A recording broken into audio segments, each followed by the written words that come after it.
Welcome back, everybody, to Ready, Aim, Live. I'm Jose. And I'm Chris. And today, we wanted to bring you guys budget light pistols that we found. They're very affordable, and we want to give you guys an honest review. You save some money and have a great new attachment for your gun.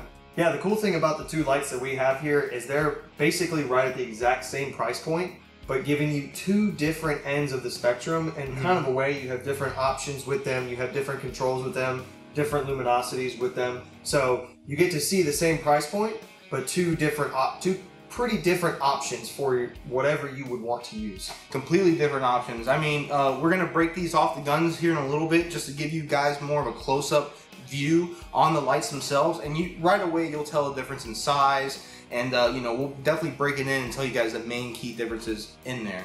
So you want to start off? Yeah, so the light that I have attached to my Beretta N92 is a iPROTEC single flashlight. So it's a 230 lumen light with variable lumens. So the 230 is full brightness. You got a 40 lumen low brightness if you want to conserve battery in super low light areas, and you also have a strobe effect, which is the 230 lumens.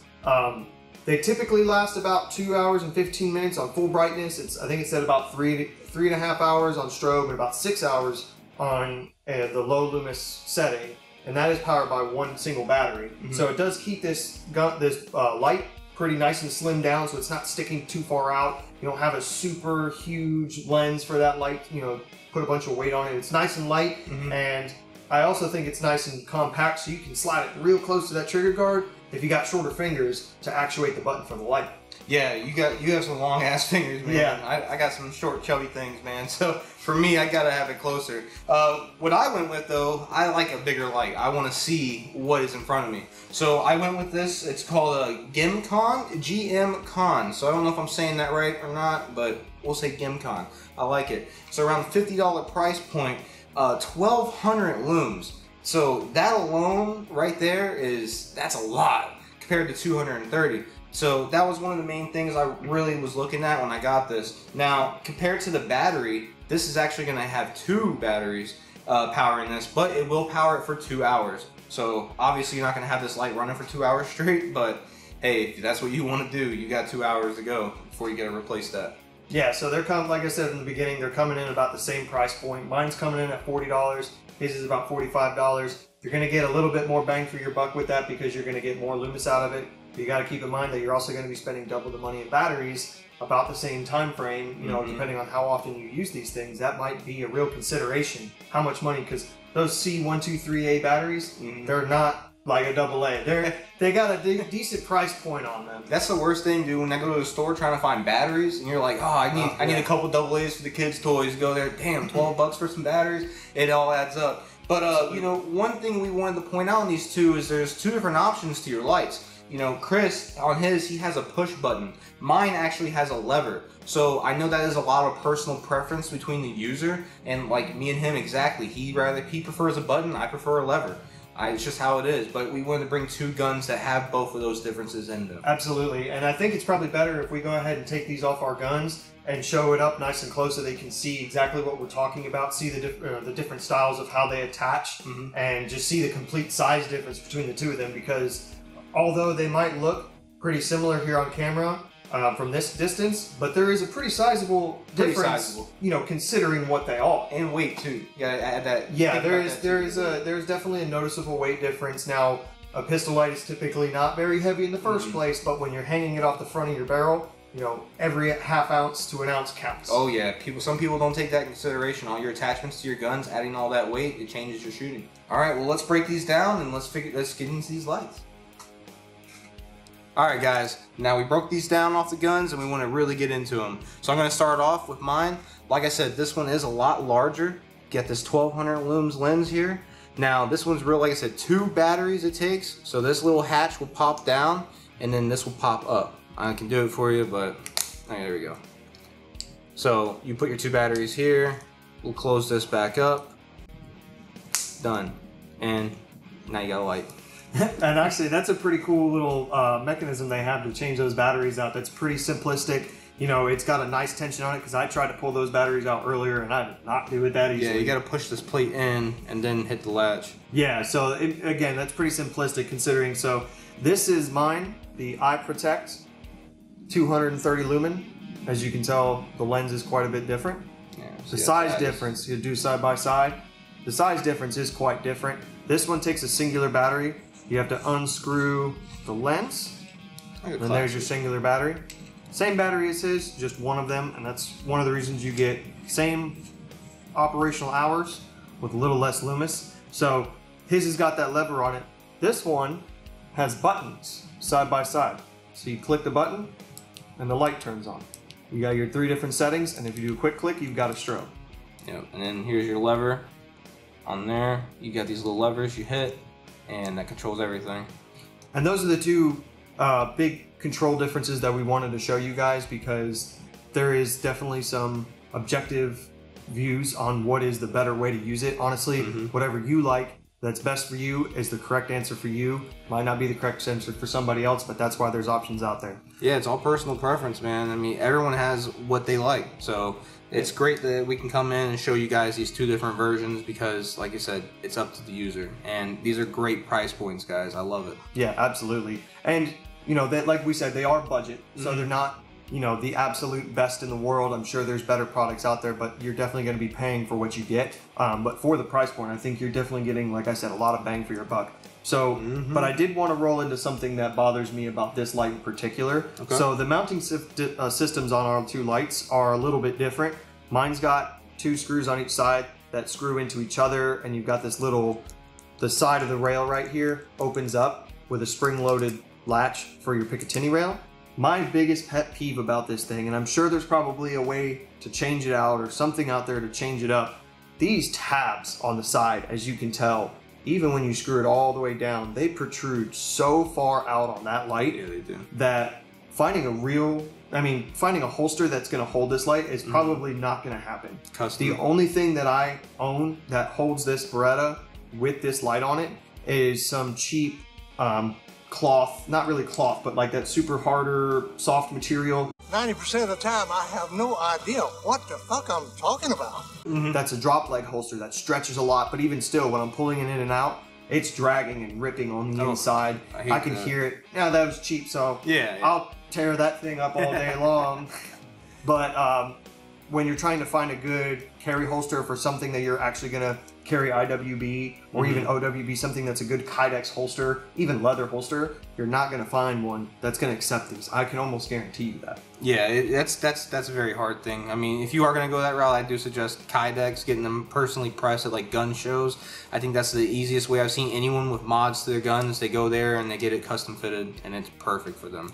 Absolutely. So. Now, if that, you know, if you're not planning on holstering the pistol you're gonna add this to, it's not a big deal. You know, maybe you're gonna, this is one you're gonna keep in your nightstand for home defense scenarios, and you don't need a super, super bright light in the pitch black of your house at night. You know, you just need enough to be able to see who's there. Yeah. You know, that might be exactly what you need, versus something like that would be probably a little bit better out in the wilderness. You know, you're out camping, you're out hiking, whatever it is, and then you hear some rustle in the woods. You're going to be able to see what's in that brush a little bit better than this one for sure. I mean, yeah, and I can't wait for us to get out there and show you guys the actual difference in the light. Because when you first look at it, it's like, okay, it's really not that much of a difference when you're looking at 230 versus 1200. But when you're out and you're looking at it in person, I mean, there really is a real visual difference, and we're really hoping that's going to come through great on the camera for you guys, so you guys can really see. Yeah, we stood here and we shine them side by side. And honestly, when you click one on and then click the other one on, if they're not side by side, it's kind of hard to tell the difference. But when you put them side by side and you really focus on it, you can start to tell the differences. Oh yeah. It's kind of, in my opinion, it's kind of crazy how 1,000 lumens, yes, it's a lot brighter, but you would expect it to be a lot brighter. Yeah, when you look at 1,000 more, you would think it'd be like, whoo! Yeah, you're lighting up the night, comparatively at least. Hey, but it's all fun. We gotta love it. So let's get out there and let's show them. Yeah, we're gonna bring this out to the darkness behind us. We're gonna shine it on some trees all around and stuff. Don't worry, we're gonna keep them off the pistol so we can go ahead and shine them around at each other if we want to. You know, probably blind each other, but yeah, you know, it happens. But we're gonna go ahead and test them out, and hopefully you guys get some good footage out of this. All right, guys, we're gonna start with Chris's light real quick and show you guys how bright it is through the camera. Yeah, so I'm just gonna go ahead and apologize. We are out in pitch blackness, that's why you can't see anything. You might not see our faces, but we're gonna show you the differences between these 2 lights. So this is my iPROTEC 230 lumen light.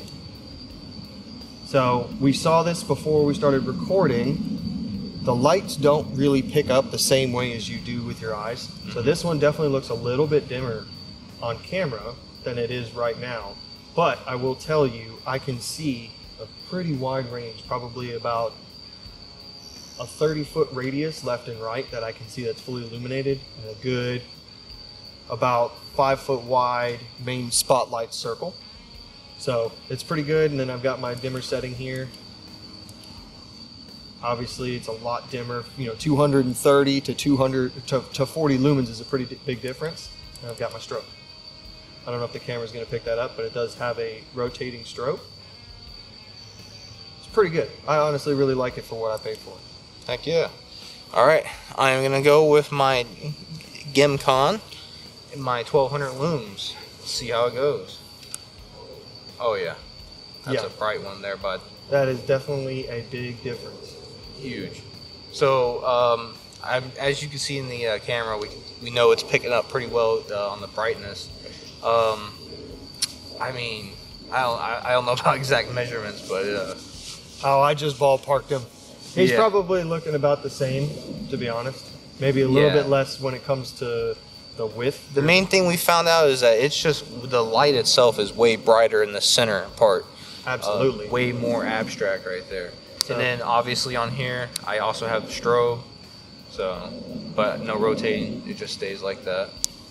And I don't have a dimming setting either. But let's go ahead and put them side by side, just so they can get a good clear difference. As you can see on camera, it definitely picks up a dramatic difference from 1200 to 230 lumens. Again, probably recommended more towards, you know, mine being more for the 230 lumen, being more for indoor use would be a little bit easier, so you're not having a whole ton of bounce back. Yeah. But yours is absolutely perfect for outdoors. It is great for outdoors. Guys, like this is gonna be on my security pistol at my house. If I have to go outside at night, this is the light that's gonna be on my gun, because this is plenty, and I definitely feel safe with this. All right, so just a quick little bonus for you guys, so we can just have some fun with this. We're gonna do a quick draw at each other. You tell us which one's brighter and which one of us got hurt the most. You ready, Jose? Yep, let's go. 3, 2, 1, light! Oh, dang. All right, I can regret that decision. Oh man, I'll tell you what, that light is. Looms. I'll tell you what, that light is very, very bright. Was that mine any kind of bright for you? I closed my eyes, bro. Oh, you cheater! All right, let's get back into the shop real quick, and let's close this out for these people. Sounds good. All right, guys. So we're so glad we were able to give you guys a proper demonstration on these lights. Chris, how did you feel about this little quick review we did for them?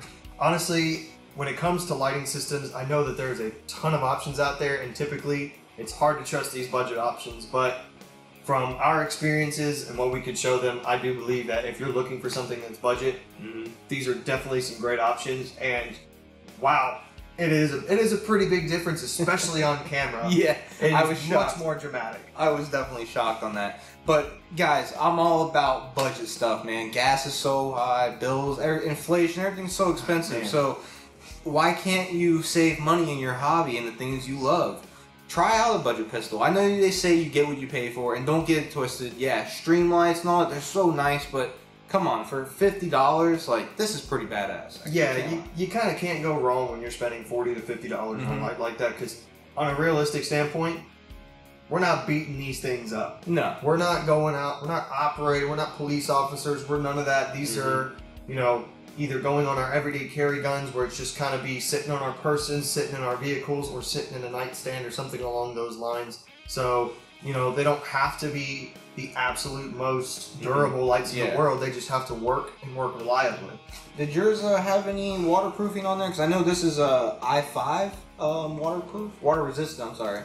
But I don't know if yours did have any or not. You know, I never actually saw anything about waterproofing that I can remember, but it does have things like on the back here, on the circuit board. I have taken that apart by accident, because I didn't know where the battery went at first. I know there's a rubber gasket in here, and I know there's a rubber gasket on the lens where you screw in the battery. So I'm assuming it has... It's probably about the same. Probably not like submersible to any kind of real depth, but I'm sure if it drops in a puddle, or if it gets rained on, I'm sure it'll resist that water pretty well. I'm definitely... You know what? Matter of fact, Maybe that'll be our next video, guys. We'll do a torture test on these. Submerge them in water and see how they actually stand up. Maybe shoot 100 rounds, full blast, mag dumps the whole time. Are lights still gonna hold up? Are the batteries gonna come loose? Are the screws gonna come loose? This is a good idea. The mounting systems are a pretty important thing too, because if they fall off your gun, they're no good. You know what, guys? Stay tuned for the next video. We're gonna do a torture test on these and see how these things will hold up. That's gonna be awesome. I'm excited for that one. And while you're looking for that one, stay tuned to our YouTube channel every Friday. You know, Instagram, we got reels going up. Guys, hit the like, subscribe, hit the notification bell. You guys want to know when we get these videos coming out. We got big things coming. All right, guys, always remember, who's got your 6?